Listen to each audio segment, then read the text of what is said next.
welcome to Literature Whispers. I hope you're enjoying your year so far. I had to take a little bit of a break from posting videos, but fingers crossed, I should be back posting regular content from now on. I just want to say another welcome also to all the new subscribers who've joined in the meantime. I hope you enjoy the videos we've got coming up. This year I'm planning to revisit some authors that we've already read stories from last year and then alternate those with some new authors. So in the next video, if all goes to plan, it should be F. Scott Fitzgerald. But today we're starting with The Black Veil by Charles Dickens. This is one of his sketches by Boz, written before any of his major novels that he's famous for were published. You can already see the hallmarks of some of his later work in this story, particularly the sympathetic portrayal of 19th century inner city London poverty. The story follows a young doctor setting up his practice and a mystery that surrounds his very first patient. Make sure you give us a like so this gets out to more people. Let me know what you think of the story in the comments. And without any further ado, let's get started. The Black Veil. One winter's evening, towards the close of the year 1800, or within a year or two of that time, a young medical practitioner, recently established in business, was seated by a cheerful fire in his little parlour, listening to the wind which was beating the rain in pattering drops against the window, or rumbling dismally in the chimney. The night was wet and cold. He had been walking through mud and water the whole day, and was now comfortably reposing in his dressing gown and slippers, more than half asleep and less than half awake, revolving 1,000 matters in his wandering imagination. First, he thought how hard the wind was blowing, and how the cold, sharp rain would be at that moment beating in his face if he were not comfortably housed at home. Then his mind reverted to his annual Christmas visit to his native place and dearest friends. He thought how glad they would all be to see him, and how happy it would make Rose if he could only tell her that he had found a patient at last, and hoped to have more and to come down again in a few months' time, and marry her, and take her home to gladden his lonely fireside and stimulate him to fresh exertions. Then he began to wonder when his first patient would appear, or whether he was destined, by a special dispensation of Providence, never to have any patients at all. And then he thought about Rose again, and dropped to sleep, and dreamed about her, till the tones of her sweet, merry voice sounded in his ears, and her soft, tiny hand rested on his shoulder. There was a hand upon his shoulder, but it was neither soft nor tiny, its owner being a corpulent, round-headed boy who, in consideration of the sum of 1 shilling per week and his food, was let out by the parish to carry medicine and messages. As there was no demand for the medicine, however, and no necessity for the messages, he usually occupied his unemployed hours, averaging 14 a day, in abstracting peppermint drops, taking animal nourishment, and going to sleep. "A lady, sir, a lady," whispered the boy, rousing his master with a shake. "What lady?" cried our friend, starting up, not quite certain that his dream was an illusion, and half expecting that it might be Rose herself. "What lady? Where?" "There, sir," replied the boy, pointing to the glass door leading into the surgery, with an expression of alarm which the very unusual apparition of a customer might have tended to excite. The surgeon looked towards the door and started himself, for an instant, on beholding the appearance of his unlooked-for visitor. It was a singularly tall woman, dressed in deep mourning, and standing so close to the door that her face almost touched the glass. The upper part of her figure was carefully muffled in a black shawl, as if for the purpose of concealment, and her face was shrouded by a thick black veil. She stood perfectly erect. Her figure was drawn up to its full height, and though the surgeon felt that the eyes beneath the veil were fixed on him, she stood perfectly motionless, and evinced, by no gesture whatever, the slightest consciousness of his having turned towards her. "Do you wish to consult me?" he inquired, with some hesitation, holding open the door. It opened inwards, and therefore the action did not alter the position of the figure, which still remained motionless on the same spot. She slightly inclined her head in token of acquiescence. "Pray walk in," said the surgeon. The figure moved a step forward, and then, turning its head in the direction of the boy, to his infinite horror, appeared to hesitate. "Leave the room, Tom," said the young man, addressing the boy, whose large round eyes had been extended to their utmost width during this brief interview. "Draw the curtain and shut the door." The boy drew a green curtain across the glass part of the door, retired into the surgery, closed the door after him, and immediately applied one of his large eyes to the keyhole on the other side. The surgeon drew a chair to the fire and motioned the visitor to a seat. The mysterious figure slowly moved towards it. As the blaze shone upon the black dress, the surgeon observed that the bottom of it was saturated with mud and rain. "You are very wet," he said. "I am," said the stranger in a low, deep voice. "And are you ill?" added the surgeon, compassionately, for the tone was that of a person in pain. "I am," said the reply, "very ill, not bodily, but mentally. It is not for myself, or on my own behalf," continued the stranger, "that I come to you. If I laboured under bodily disease, I should not be out alone at such an hour or on such a night as this. And if I were afflicted with it 24 hours hence, God knows how gladly I would lie down and pray to die. It is for another that I beseech your aid, sir. I may be mad to ask it for him. I think I am. But night after night, through the long dreary hours of watching and weeping, the thought has been ever present to my mind, and though even I see the hopelessness of human assistance availing him, the bare thought of laying him in his grave without it makes my blood run cold. And a shudder, such as the surgeon well knew art could not produce, trembled through the speaker's frame. There was a desperate earnestness in this woman's manner that went to the young man's heart. He was young in his profession, and had not yet witnessed enough of the miseries which are daily presented before the eyes of its members to have grown comparatively callous to human suffering. "If," he said, rising hastily, "the person of whom you speak be in so hopeless a condition as you describe, not a moment is to be lost. I will go with you instantly.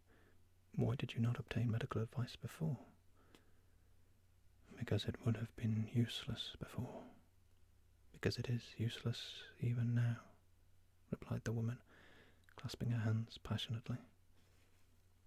The surgeon gazed for a moment on the black veil, as if to ascertain the expression of the features beneath it. Its thickness, however, rendered such a result impossible. "You are ill," he said gently, "although you do not know it. The fever which has enabled you to bear, without feeling it, the fatigue you have evidently undergone, is burning within you now. Put that to your lips," he continued, pouring out a glass of water.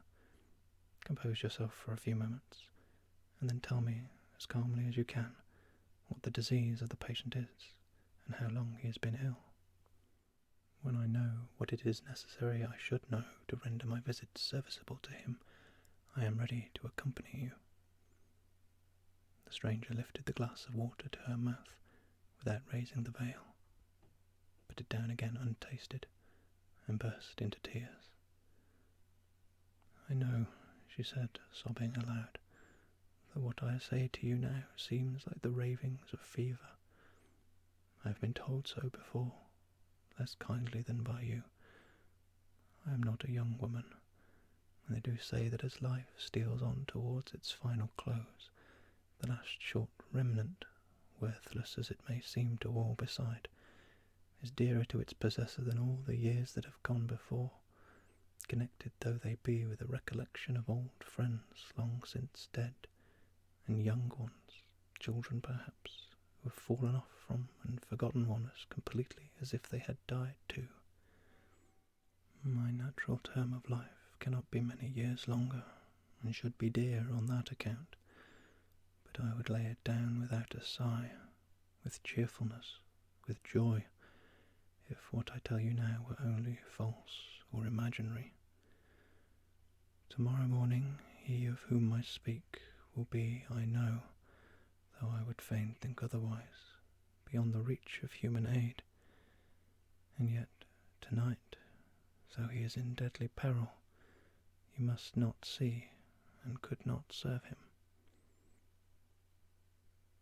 I am unwilling to increase your distress, said the surgeon, after a short pause, by making any comment on what you have just said, or appearing desirous to investigate a subject you are so anxious to conceal.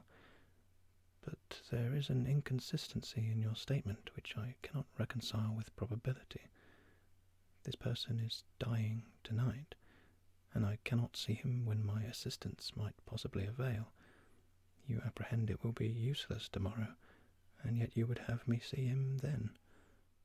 If he be, indeed, as dear to you as your words and manner would imply, why not try to save his life before delay, and progress of his disease render it impracticable? God help me, exclaimed the woman, weeping bitterly. How can I hope strangers will believe what appears incredible even to myself? You will not see him then, sir? She added, rising suddenly. I did not say that I declined to see him, replied the surgeon, but I warn you that if you persist in this extraordinary procrastination, and the individual dies, a fearful responsibility rests with you. The responsibility will rest heavily somewhere, replied the stranger bitterly. Whatever responsibility rests with me, I am content to bear and ready to answer. As I incur none, continuing the surgeon, by acceding to your request, I will see him in the morning, if you leave me the address. At what hour can he be seen? 9, replied the stranger. You must excuse my pressing these inquiries, said the surgeon, but is he in your charge now? He is not, was the rejoinder. Then if I gave you instructions for his treatment through the night, you could not assist him. The woman wept bitterly as she replied, I could not. Finding that there was but little prospect of obtaining more information by prolonging the interview, and anxious to spare the woman's feelings, which, subdued at first by a violent effort, were now irrepressible and most painful to witness, the surgeon repeated his promise of calling in the morning at the appointed hour. His visitor, after giving him a direction to an obscure part of Walworth, left the house in the same mysterious manner in which she had entered it. It will be readily believed that so extraordinary a visit produced a considerable impression on the mind of the young surgeon, and that he speculated a great deal and to very little purpose on the possible circumstances of the case. In common with the generality of people, he had often heard and read of singular instances in which a presentiment of death at a particular day or even minute had been entertained and realized. At one moment he was inclined to think that the present might be such a case, but then it occurred to him that all the anecdotes of the kind he had ever heard were of persons who had been troubled with a foreboding of their own death. This woman, however, spoke of another person, a man, and it was impossible to suppose that a mere dream or delusion of fancy would induce her to speak of his approaching dissolution with such terrible certainty as she had spoken. It could not be that the man was to be murdered in the morning, and that the woman, originally a consenting party, and bound to secrecy by an oath, had relented, and though unable to prevent the commission of some outrage on the victim, had determined to prevent his death if possible by the timely interposition of medical aid. The idea of such things happening within 2 miles of the metropolis appeared too wild and preposterous to be entertained beyond the instant. Then his original impression that the woman's intellects were disordered recurred, and as it was the only mode of solving the difficulty with any degree of satisfaction, he obstinately made up his mind to believe that she was mad. Certain misgivings upon the point, however, stole upon his thoughts at the time, and presented themselves again and again through the long, dull course of a sleepless night, during which, in spite of all his efforts to the contrary, he was unable to banish the black veil from his disturbed imagination. The back part of Walworth, at its greatest distance from town, is a straggling, miserable place enough, even in these days, but 35 years ago the greater portion of it was little better than a dreary waste, inhabited by a few scattered people of questionable character, whose poverty prevented their living in any better neighbourhood, or whose pursuits and mode of life rendered its solitude desirable. Very many of the houses which have since sprung up on all sides were not built until some years afterwards, and the great majority even of those which were sprinkled about at irregular intervals were of the rudest and most miserable description. The appearance of the place through which he walked in the morning was not calculated to raise the spirits of the young surgeon, or to dispel any feeling of anxiety or depression which the singular kind of visit he was about to make had awakened. Striking off from the high road, his way lay across a marshy common, through irregular lanes, with here and there a ruinous and dismantled cottage fast falling to pieces with decay and neglect. A stunted tree or pool of stagnant water, roused into a sluggish action by the heavy rain of the preceding night, skirted the path occasionally, and now and then a miserable patch of garden ground, with a few old boards knocked together for a summer-house, and old palings imperfectly mended with stakes pilfered from the neighbouring hedges, bore testimony at once to the poverty of the inhabitants and the little scruple they entertained in appropriating the property of other people to their own use. Occasionally a filthy-looking woman would make her appearance from the door of a dirty house, to empty the contents of some cooking utensil into the gutter in front, or to scream after a little slipshod girl who would contrive to stagger a few yards from the door under the weight of a sallow infant almost as big as herself. But scarcely anything was stirring around, and so much of the prospect as could be faintly traced through the cold damp mist which hung heavily over it presented a lonely and dreary appearance, perfectly in keeping with the objects we have described.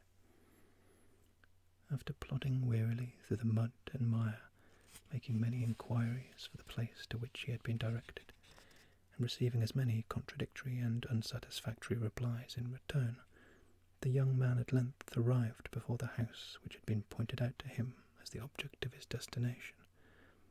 It was a small, low building, 1 story above the ground, with even a more desolate and unpromising exterior than any he had yet passed. An old yellow curtain was closely drawn across the window upstairs, and the parlour shutters were closed, but not fastened. The house was detached from any other, and as it stood at an angle of a narrow lane, there was no other habitation in sight. When we say that the surgeon hesitated and walked a few paces beyond the house before he could prevail upon himself to lift the knocker, we say nothing that need raise a smile upon the face of the boldest reader. The police of London were a very different body in that day. The isolated position of the suburbs, when the rage for building and the progress of improvement had not yet begun to connect them with the main body of the city and its environs, rendered many of them, and this in particular, a place of resort for the worst and most depraved characters. Even the streets in the gayest parts of London were imperfectly lighted at that time, and such places as these were left entirely to the mercy of the moon and stars. The chances of detecting desperate characters of tracing them to their haunts were thus rendered very few, and their offences naturally increased in boldness as the consciousness of comparative security became the more impressed upon them by daily experience. Added to these considerations, it must be remembered that the young man had spent some time in the public hospitals of the metropolis, and although neither Burke nor Bishop had then gained a horrible notoriety, his own observation might have suggested to him how easily the atrocities to which the former has since given his name might be committed. Be this as it may, whatever reflection made him hesitate, he did hesitate, but, being a young man of strong mind and great personal courage, it was only for an instant. He stepped briskly back and knocked gently at the door. A low whispering was audible immediately afterwards, as if some person at the end of the passage were conversing stealthily with another on the landing above. It was succeeded by the noise of a pair of heavy boots upon the bare floor. The door chain was softly unfastened, the door opened, and a tall, ill-favoured man, with black hair and a face, as the surgeon often declared afterwards, as pale and haggard as the countenance of any dead man he ever saw, presented himself. "Walk in, sir," he said in a low tone.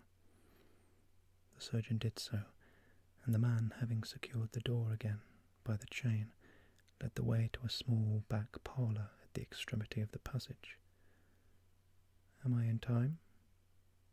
"Too soon," replied the man. The surgeon turned hastily round, with a gesture of astonishment not unmixed with alarm, which he found it impossible to repress. "If you'll step in here, sir," said the man, who had evidently noticed the action. "If you'll step in here, sir, you won't be detained 5 minutes, I assure you." The surgeon at once walked into the room. The man closed the door and left him alone. It was a little cold room, with no other furniture than 2 deal chairs and a table of the same material. A handful of fire, unguarded by any fender, was burning in the grate, which brought out the damp if it served no more comfortable purpose, for the unwholesome moisture was stealing down the walls in long, slug-like tracks. The window, which was broken and patched in many places, looked into a small enclosed piece of ground almost covered with water. Not a sound was to be heard, either within the house or without. The young surgeon sat down by the fireplace to await the result of his first professional visit. He had not remained in this position many minutes when the noise of some approaching vehicle struck his ear. It stopped. The street door was opened. A low talking succeeded, accompanied with a shuffling noise of footsteps along the passage and on the stairs, as if 2 or 3 men were engaged in carrying some heavy body to the room above. The creaking of the stairs, a few seconds afterwards, announced that the newcomers, having completed their task, whatever it was, were leaving the house. The door was again closed, and the former silence was restored. Another 5 minutes had elapsed, and the surgeon had resolved to explore the house in search of someone to whom he might make his errand known, when the room door opened, and his last night's visitor, dressed in exactly the same manner, with the veil lowered as before, motioned him to advance. The singular height of her form, coupled with the circumstance of her not speaking, caused the idea to pass across his brain for an instant that it might be a man disguised in woman's attire. The hysteric sobs which issued from beneath the veil, and the convulsive attitude of grief of the whole figure, however, at once exposed the absurdity of the suspicion, and he hastily followed. The woman led the way upstairs to the front room, and paused at the door to let him enter first. It was scantily furnished with an old deal box, a few chairs, and a tent bedstead, without hangings or cross-rails, which was covered with a patchwork counterpane.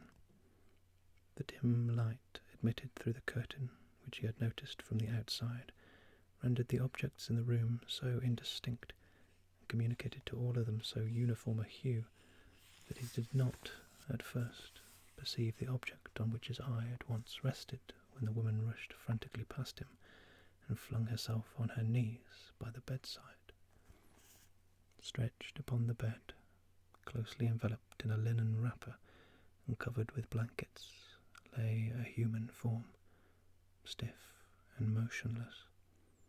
The head and face, which were those of a man, were uncovered, save by a bandage which passed over the head and under the chin.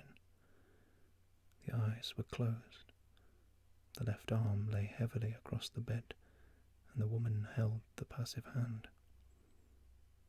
The surgeon gently pushed the woman aside and took the hand in his. "My God," he exclaimed, letting it fall involuntarily.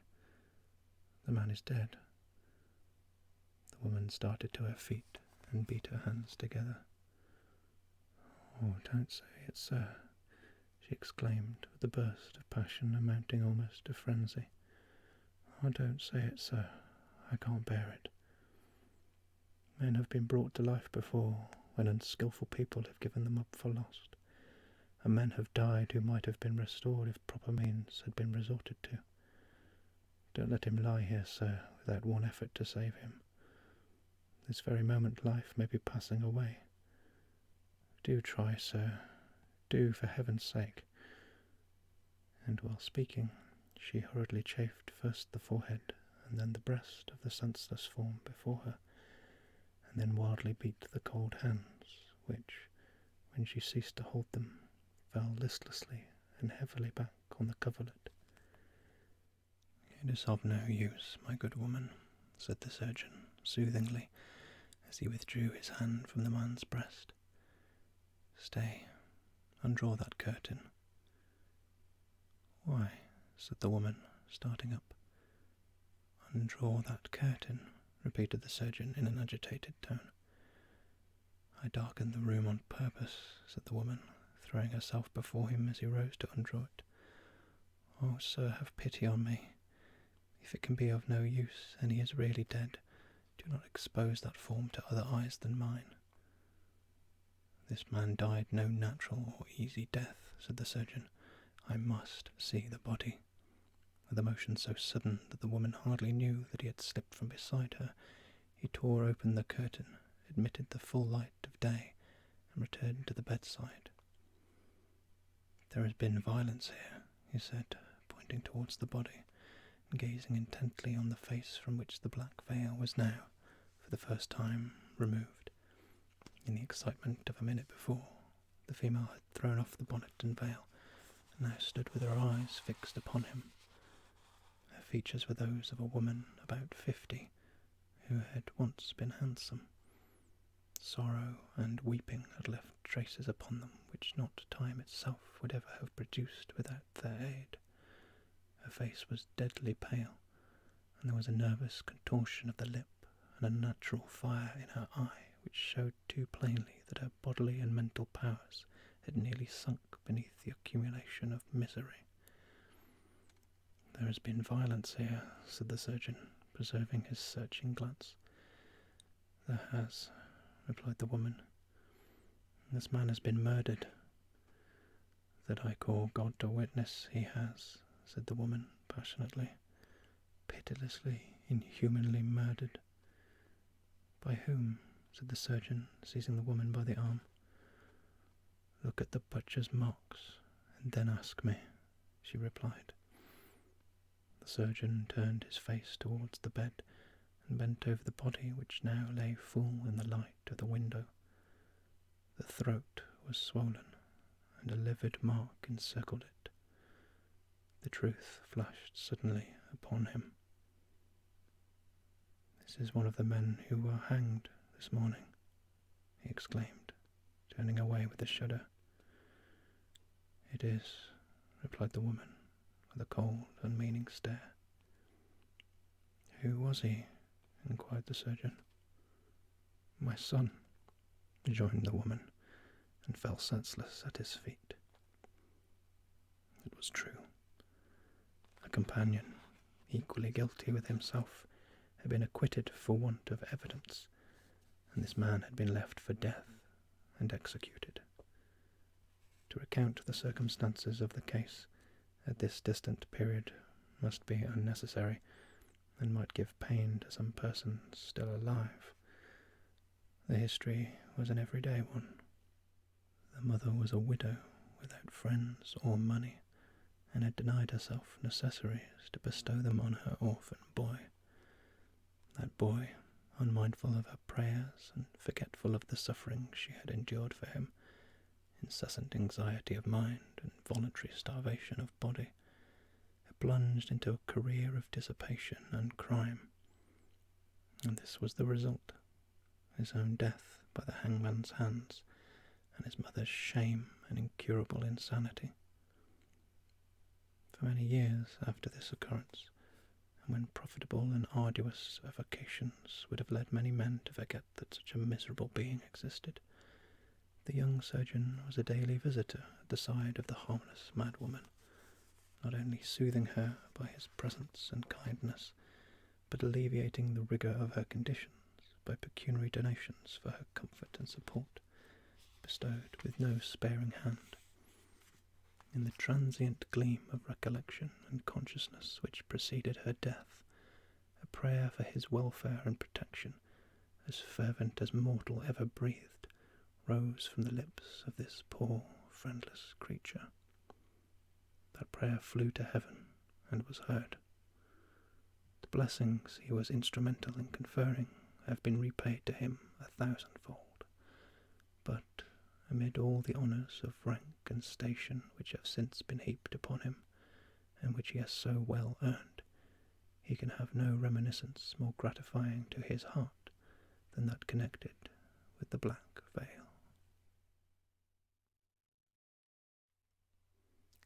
Thank you so much for watching. I hope you enjoyed the story. If you wanted to watch some more Charles Dickens stories, I will leave a link on the screen and also in the description. And if you liked this one so much that you wanted a copy to read for yourself, I will also leave a link in the description where you can buy a collection that contains this story. Please consider clicking subscribe and the little bell so you get notifications when I upload a new video, and I will see you in the next one.